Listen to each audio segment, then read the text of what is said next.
push cross, then low pick up euro. So para to sa may nag-aabang na depensa, rim protector, iiwasan natin. Kung ba naiwan mo na yung tao mo, of course may nag-aantay sa basket, paano mo rin siyang iwasan. So galing sa ibabaw, push cross, naiwan natin yung bantay natin, then pagdating natin dito, mostly kasi pag push cross mo yan, isa na lang. Then damputin natin sa mababa, then euro tayo dito para umiwas tayo sa defense. So usually kasi pagdating dito, kala niya titira na tayo, pero dampot na mababa, tsaka mag-euro tayo dito sa gilid, mapupunta siya sa likod.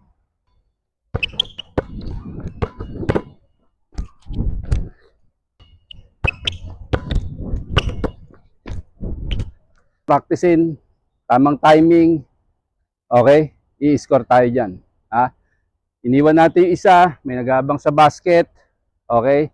Low pick up, euro. So nagsimula ka sa push cross, then low pick up, euro para iwasan natin yung rim protector. Salamat sa panonood, mga ka-hoops.